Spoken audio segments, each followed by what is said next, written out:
Saddam Hussein's secret plan failed. What the CIA found made history. Chapter 1. The Vault That Shouldn't Exist. April 15, 2003. 26 days after the invasion began, a CIA Special Activities team stood outside a nondescript building in Baghdad's Mansour district, 3 blocks from one of Saddam's smaller palaces. The building didn't appear on any intelligence maps. No satellite imagery had flagged it. Iraqi defectors had never mentioned it. They'd found it by accident. Senior Case Officer Michael Harrington, not his real name, CIA operatives in Iraq still use cover identities, had been following a lead on a mid-level Ba'ath Party official named Khalid al-Obeidi. Al-Obeidi had been spotted by Marines entering this building 2 nights in a row, always after midnight, always alone. That pattern meant something. Harrington's team breached the door at 3:17 a.m. Inside, they found al-Obeidi sitting at a desk, burning documents in a metal trash can. The fire was small, desperate, futile. "Stop," Harrington said in Arabic. "It's over." Al-Obeidi looked up. His eyes held something Harrington had seen before in Iraq. Not fear, but relief. "I've been waiting for you," al-Obeidi said. "There's something you need to see." What they found in the basement would rewrite the entire history of Saddam's final years. The discovery. The basement wasn't on the building plans. You reached it through a false wall in what appeared to be a storage closet. Al-Obeidi had the only key. Down a narrow concrete staircase, the team found themselves in a climate-controlled room roughly 30 feet by 20 feet. 3 walls were lined with filing cabinets. The 4th wall was covered in photographs, maps, and documents pinned to corkboards. But it was the center of the room that made Harrington's pulse quicken. A massive map of the Middle East covered a table. Colored pins marked locations across Iraq, Kuwait, Saudi Arabia, Jordan, Syria, and Iran. Handwritten notes in Arabic covered the margins. Dates, names, dollar amounts. "What is this?" Harrington asked. Al-Obeidi walked to the map. His hand trembled as he pointed to a series of red pins clustered around Baghdad.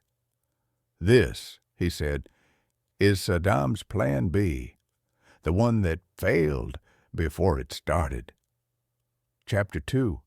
The Secret That Changed Everything. Al-Obeidi had been one of Saddam's most trusted financial advisors since 1997. He wasn't military. He wasn't intelligence. He was an accountant, which in Saddam's regime meant he was one of the few people who knew where all the money actually went. "You have to understand something about Saddam," Al-Obeidi told Harrington as they sat in the basement room.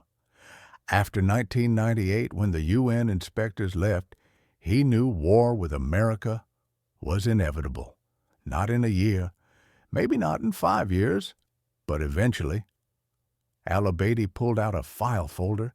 Inside were handwritten notes in Saddam's own distinctive script. October 1999. Saddam called a secret meeting. Not his cabinet, not his generals. Just 4 people, myself, the head of the Mukhabarat intelligence service, his eldest son Uday, and a Syrian businessman named Hassan Makhlouf. The meeting lasted 7 hours. No notes were supposed to be taken. But Al-Obeidi had kept his own records, hidden in this building for nearly 4 years. Saddam's actual plan. "Everyone thinks Saddam was delusional at the end," Al-Obeidi said, "that he believed his own propaganda about defeating America. That's what he told his generals, yes, but it wasn't what he actually believed." Harrington opened the folder. The documents inside outlined something extraordinary. a detailed plan for post-invasion guerrilla warfare, drawn up 4 years before the invasion happened. Saddam's real strategy had 3 phases. Phase 1, lose the conventional war quickly, offer minimal resistance to the American advance, preserve Iraqi military equipment and personnel by ordering them to desert and go home. Phase 2, allow America to occupy Iraq and install a new government. Let them think they'd won. Phase 3, launch a coordinated insurgency that would bleed American forces for years, turning Iraq into an unwinnable quagmire that would eventually force American withdrawal. He studied Vietnam obsessively, al-Obeidi explained, but not the way his generals thought. They believed the lesson was that determined resistance could stop America. Saddam learned the opposite, that prolonged resistance, not initial resistance, was what worked. The documents showed preparation dating back to late 1999, weapons caches, pre-positioned supplies, money transfers to tribal leaders, lists of candidates for insurgent leadership. It was brilliant, cold-blooded, calculated, and it had failed completely. Chapter 3. The Fatal Flaw. So what went wrong? Harrington asked. Al-Obeidi laughed bitterly. Everything? Because Saddam made the same mistake he always made. He couldn't trust anyone enough to actually implement the plan. The documents told the story. Between 1999 and 2003, Saddam had transferred over $2.7 billion in cash, physically moved, not transferred electronically, to fund the future insurgency. The money went to different groups in careful installments. Tribal leaders in Anbar province, Sunni clerics in Mosul, Ba'ath party cells in Tikrit and Samarra, even some Shia militias willing to fight the Americans. The plan was to create a network of resistance cells that would activate after the invasion. Each cell had funding, weapons caches, and specific targets, but Saddam couldn't bring himself to trust the network once he'd created it. Starting in 2001, he began second-guessing everything.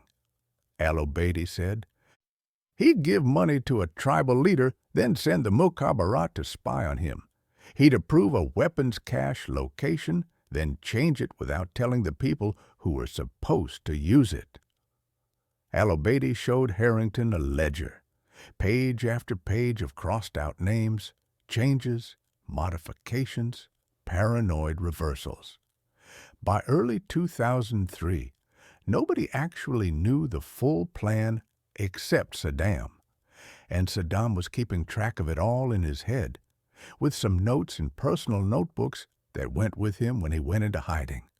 The unraveling. The real catastrophe came in the invasion's opening days. Saddam had approximately 150 pre-positioned weapons caches across Iraq. Heavy machine guns, RPGs, explosives, ammunition. Enough to supply an insurgency for years. But when his own forces began deserting in the first week of the invasion, they did so chaotically. Officers who were supposed to remember cache locations fled to different cities. Maps were destroyed. Tribal contacts were lost. Saddam had built an entire insurgent infrastructure, Al-Obeidi said. Then his paranoia dismantled it before it could be used. The money told an even more devastating story. Al-Obeidi showed Harrington banking records of the $2.7 billion Saddam had distributed for the insurgency. $900 million had been embezzled by the very Ba'ath Party officials supposed to safeguard it. $650 million was in accounts that were immediately frozen when the U.S. Treasury designated them. $420 million had been moved to Syria. But the Syrian contacts disappeared once Saddam fell. $380 million was in cash that was simply lost, hidden in buildings that were destroyed or locations no one could remember. That left roughly $350 million that actually made it to potential insurgent groups. A fraction of what he'd planned, al-Obeidi said. And even that was disorganized because the people who had it didn't know they were supposed to be part of a larger network. Chapter 4. The Shadow War That Never Was. Harrington spent 3 days in that basement room documenting everything. The CIA brought in Arabic translators, financial analysts, and regional experts. What emerged was astonishing. Saddam had identified 47 specific American vulnerabilities to exploit in an occupation: supply lines, base locations, patterns of patrol routes. He'd predicted, with eerie accuracy, how the American military would deploy across Iraq. He'd even anticipated the political dynamics. His notes showed he understood that Shia-Sunni tensions would intensify after his fall, and he'd planned to position Ba'athist resistance as defenders of all Iraqis against foreign occupation. If this had actually worked, one CIA analyst told Harrington, we would have faced a coordinated insurgency from day one. Instead, what we got was disorganized chaos. The insurgency that actually happened. Al-Obeidi explained the bitter irony. An insurgency did happen, obviously, but it wasn't Saddam's insurgency. It was a dozen different insurgencies: Sunni nationalists, al-Qaeda opportunists, Shia militias, foreign fighters, all competing with each other as much as fighting you. Saddam had wanted a unified resistance under hidden Ba'athist leadership. Instead, his paranoid compartmentalization meant no one knew the plan. When resistance did emerge, it was organic, chaotic, and far bloodier than Saddam had envisioned. Saddam wanted a political insurgency that would force American withdrawal, al-Obeidi said. What happened instead was sectarian civil war that killed hundreds of thousands of Iraqis. The document showed Saddam's original vision had strict rules. No attacks on Iraqi civilians, no sectarian targeting, focus exclusively on American military and coalition political targets. None of that happened, because the people carrying out attacks had never received the orders. Chapter 5. The Dictator's Final Mistake. The most haunting document in the collection was found in a sealed envelope marked with Saddam's personal seal. Inside was a letter dated February 12, 2003, just weeks before the invasion. It was addressed to Qusay, Saddam's younger son, his designated successor, and the person meant to coordinate the insurgency if Saddam was killed or captured. Harrington had it translated on site. The translator, an Iraqi-American CIA contractor, paused several times while reading, visibly shaken. The letter read, in part, "My beloved son, if you are reading this, I am gone. The plan we discussed is in motion. You have the maps. You have the contacts. You have the resources. Trust no one completely, but trust the plan. The Americans will declare victory. Let them. In 6 months, begin Phase 3. In 2 years, they will beg to leave. In 5 years, Iraq will be ours again." "Did Qusay ever get this letter?" Harrington asked. Al-Obeidi shook his head. "Qusay died in July 2003. Mosul, American raid. That was 3 months after the invasion." "So the letter never delivered." Saddam kept it in his personal effects, probably waiting for the right moment. But after the invasion, everything fell apart so fast. Saddam went into hiding. Qusay was on the run. They never connected. The tragedy of perfect planning. The full scope of Saddam's plan was remarkable. In the basement room, the CIA found detailed dossiers on 200-plus tribal leaders, with assessments of their reliability for resistance work, psychological profiles of likely American commanders and their decision-making patterns, economic analysis of how to sustain an insurgency through oil smuggling and foreign donations, communication protocols using human couriers to avoid electronic surveillance, succession plans. If Saddam was killed, first Qusay, then Uday, then a council of designated Ba'ath officials. It was comprehensive, years in the making, funded with billions, and completely useless. Saddam's greatest strength became his fatal weakness, Al-Obeidi told Harrington on their last day in the basement. His ability to plan, to think strategically, to see years ahead.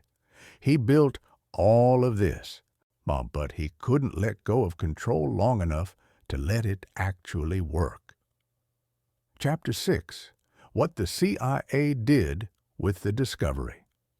The basement archive was classified top secret and shipped to CIA headquarters in Langley, Virginia. But elements of the discovery leaked to military intelligence, and the information proved invaluable. When the actual insurgency exploded in late 2003 and 2004, CIA analysts used Saddam's documents to understand which weapons caches might still be active, which tribal networks might have hidden resources, and which Ba'athist officials might be coordinating resistance. Several of Saddam's predicted vulnerability points, supply routes, base locations, were reinforced based on his analysis. As one Pentagon official privately noted, "We used the enemy's battle plan to defend against the enemy." Al-Obeidi himself became a CIA asset, eventually relocating to the United States under protective custody. He spent years debriefing analysts about Saddam's inner circle, providing insights that helped unravel what remained of Ba'athist networks. The historical verdict.